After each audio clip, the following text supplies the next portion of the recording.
आचार्य चाणक्य निज नीति रे कहिसेंति कि जदि आपणकर केही अपमान करिवो तो केउ उपाय तांकु मुहरे जवाब देबे। आचार्य चाणक्य कहिबा अनुसार अपमान मृत्यु ठारू कम होई न थाए। आचार्य चाणक्य श्रेष्ठ विद्वानमानक भितर जणे। आचार्य चाणक्य को धर्म, राजनीति, अर्थशास्त्र, समाजशास्त्र, राजनीति शास्त्र आदि विषय रे गभीर ज्ञान थिला। चाणक्य द्वारा केते शास्त्रर रचना मध्ये होईची जहाँ आज भी लोकंक पई उपयोगी अटे। से तांको नीति गुड़िक बहुत किछि विषय लिखिछन्ति। तांको द्वारा कहा जाइथिबा प्रत्येक नीति मनुष्य को जीवन में लक्ष्य पाइबा पई प्रेरित करुछि। जदि एही कथा उपरे ध्यान दिया जाए तो व्यक्ति केते प्रकार समस्या रक्षा पाई परिबो। अपमान करुथुवा लोकंकु एमिति देखांतु तांको औकात। सुखमय जीवन पई आचार्य चाणक्य केते गुडे नीति कहिसेंति।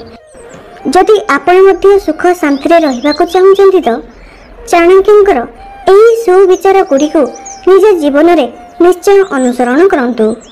आपणक जीवन रे एमिति लोक आसंती जे बारंबार सब कथारे आपणकर अपमान करियाको चेष्टा करथांती। जदि आपणकर केही समस्तंक आगरे अपमान करंती तो जीवन रे ताठारो बड़ दुख नाही। एहा एथिपई काहेकि ना साधारणतः मनुष्य जे जिनिस पई सबुठारो बेसी भय करथाए ताहा हेउची निज इज्जत। मनुष्य सबुबेले भाबी थाए कि तार अपमान बा बेजित होई न जाऊ। हुए तो किछि लोक एमिति होइथांती जे अपमानित हेले तांको मुहरे जवाब दियंती नाही। एमिति करुथिबा लोक जीवन रे प्रत्येक स्टेप रे अपमान को विष परि पीबाकू पड़िଥାଏ। अपमान विष ठारू भी अधिक कड़ा होइଥାଏ। जदि आपण को केही बारंबार अपमान करुछि तो तांको सेठारे ही अटकाओ। जेउ परि बीती जाइथिबा समय पुनश्च फेरे नाही, ठीक सेही भली जदि केही आपणकर अपमान समस्तଙ୍କ सामना रे करछि तो आपण को लोकंक नजर रे सेही जगह पुनश्च मिलिबा नाही। एथिपई जदि केही आपणकर अपमान करछि तो तांको सेही समय रे मुह ऊपर जवाब दियंतु। आचार्य चाणक्य कहिबा कथा कि अपमान विष ठारू अधिक कड़ा होइଥାଏ। एथिपई मनुष्यर बंचिबा मुश्किल हो जाए। द्वितीय, क्षत को पुणी थरे मने पकाइबाकू चेष्टा बहुत थर होइଥାଏ। जदि आपण सेही अपमान को भूली भी जिबे किंतु आपणक आखपाख लोक एमिति हेबाकू देबे नाही। जेबे भी तांको सुजोग मिलिबो तो से आपणक सेही क्षत को पुणी थरे मने पकाइबाकू चेष्टा करिवे, हेले आपण निजे खराब अनुभव करिवे। तृतीय, शत्रु को एही एक कामरे बुद्धि शिखांतु। सबुबेले कष्ट रे रहिबे विरोधी। शत्रु उपरे विजय प्राप्त करिया पई चाणक्य एक शक्त नीति कहिचंदी, जहाकू आपणे शत्रु को भल बुद्धि शिखाई परिबे। जीवन रो जेते कष्ट अछि तार समाधान चाणक्य नीति रे कहा जायछि। चतुर्थ, केउ लोकंक उपरे भरोसा करिवे, केमिति शत्रु उपरे विजय हासिल करिवे, जेउथिरे आचार्य चाणक्य निज विचार रे दर्शाइछंती। एहाकू आपणाउथिबा लोक माने सबुबेले सुखमय जीवन बंचिथांती। शत्रु उपरे विजय प्राप्त करिया पई चाणक्य एक अच्युत नीति कहिचंती, जहाकू आपणे शत्रु को उत्तम शिक्षा देई हेबो। जीवनर सब समस्या दुखर समाधान चाणक्यक नीति रे कहा जायछि। केउ लोक उपरे भरोसा करिवे, केमिति शत्रु उपरे विजय हासिल करिवे, एमिति केते विषय अछि जहा उपरे आचार्य चाणक्य निज विचार रे कहिचंदी। एहाकू अनुसरण करथिबा व्यक्ति सुखमय जीवन बंची थाए। शत्रु उपरे विजय प्राप्त करिया पई चाणक्य एक अच्युत नीति कहिचंदी, जहाकू आपण शत्रु को उचित शिक्षा दे परिबे। चाणक्यक अनुसार शत्रु को दंड देबा पई एहा एमिति उपाय जहार कोनसी तोड़ नाही। तेरे चलंतु जानिबा चाणक्यक विरोधी को देबा पई कोन कठोर दंड कहिचंदी। शत्रु को दंड देबा पई लक्ष्य भेद उपाय हेउची सबुबेले खुशी रहिबा। आचार्य चाणक्य एही कथा माध्यमरे कहिचंती कि शत्रु केते भी शक्तिशाली होइथाउ ना काहेकि जदि से आपण को कष्ट देउची तो तांको सामना रे खुशी रुहंतु।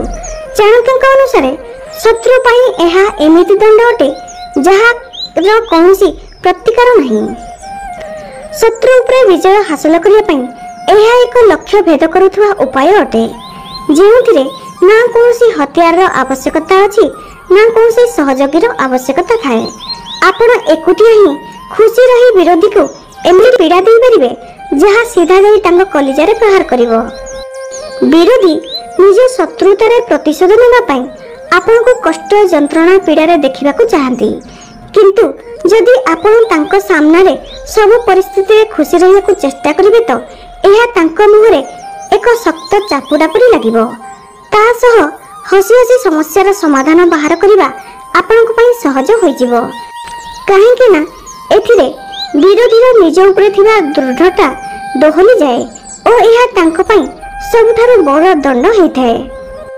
जीवन रे बेले बेले एमिति समय आसी थाए जेबे केही आपणार आमको धोखा दे थाए, पछरे थाई प्रहार करि थाए। एमिति परिस्थिति रे व्यक्ति निज आत्मीय मानकु दंड दे पारे नाही, काहेकि ना सेमाने हृदय निकटवर्ती होई थांदी। एमिति परिस्थिति रे बुद्धि शिकाइबा और प्रतिशोध नेबाकु हेले तांको सामना रे सब बेले निज मूड हस खुशी रे रखंदु। एमिति करी आपण तांको सारा जीवन दंड दे परिबे। धोकेबाज मनीषर असल चेहरा एमिति चिन्हंतु। आचार्य चाणक्य ना केवल भल अर्थशास्त्री थिले बरं महान समाजशास्त्री मध्य थिले। आचार्य चाणक्य कहिसेंति कि 10 सेकेंड रे आपण सामना लोकर असल चेहरा चिन्हि पारिबे। एथिपई समुद्र शास्त्र लिखित उपायर प्रयोग करा जाई परिबो। खराब समय रे एहाकु प्रयोग करंतु। प्रथम किए होइथाय विश्वासर पात्र।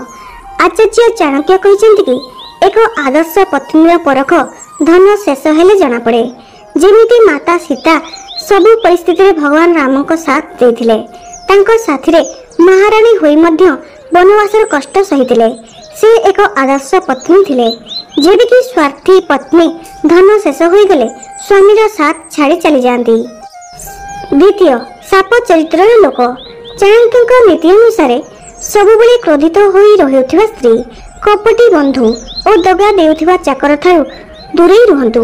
एमाने आपनक जीवन को बर्बाद करि पारंती। तृतीय मीठा मीठा कथा कहूथिबा लोक। आचार्य चाणक्य कहिसेंति कि माता पिता को मिछ कहूथिबा व्यक्ति उपरे केबे भरोसा करंतु नाही, काहेकि ना जिए माता पिता को धोखा देई पारे से आपनको मध्य धोखा देई पारे। सामने रे मीठा मीठा कथा कहूथिबा लोक एमिति लोक मनरे आपनको बर्बाद करिया पई भाबुथांती। तेणु एमिति लोकंक ठारू दूरेई रुहंतु। चतुर्थ साथ देवा पई जोर करी कहूथिबा लोक। चाणक्यक नीति अनुसार सच्चा प्रेमी से होइथाए जे प्रेम पई सब किछि त्याग करिया पई प्रस्तुत थाए। जेमिति कला महुमाछी मोटारू मोटा काठ को कणा करि पारे, किंतु जेबे से पद्म भीतर थाए तो से बिल्कुल शांत रही थाए और फूलर क्षति करि न थाए। पंचम खराब विचार रखुथिबा लोक ठारू दूरेई रुहंतु। आचार्य चाणक्य कहिसेंति कि चंदन काठ को छोट छोट काटिले भी मध्य ताहार महक कम हुए नहीं। हाथी बुढ़ा होई गेले भी से सब बेले हाथी ही रही थाए। आखुर मीठा बारंबार चिपुड़िले मध्य शेष हुए नहीं। सेहीपरि ज्ञानी व्यक्तिर जीवन रे केते भी कठिन परिस्थिति आसुना कहीं से केबे खराब मनीष परि व्यवहार करंती नहीं। सेहीपरि मदर पात्र को केते भी धोई दियंतु, सेथिरु तार गंध जीव नहीं। सेहीपरि खराब मस्तिष्क थिबा लोक को बदलाई परिबे नहीं। एमिति लोक आपनक भावना को मध्य खराब करि पारंती। चरित्रवान मनीष दूररू देखा जांती। कादुरे खेलुथिबा पद्म परि सेमाने दूररू देखा जांती। तांको रहणी सहणी चाली चलणी कथा कहिबार शैली तांको मूल्य तांको सह कथा पर जणा पड़ि जाए। चरित्रवान मनीष गोलाप फूल थिबा कंटा परि सुंदर देखा जांती। आचार्य चाणक्य कहिसेंति कि मनीषर कुल धर्म और जातिर आधार रे नुहे, बरं तांको कर्मर आधार रे तांको परिचय हेबा आवश्यक। जेमिति जदि केही काऊ पहाड़ उपरे बसी गले गिरध अबा चिल्लर श्रेणी रे गणा जाए नहीं। सेहीपरि उच्च पदवी हासिल करिले केही चरित्रवान हो जाए नहीं।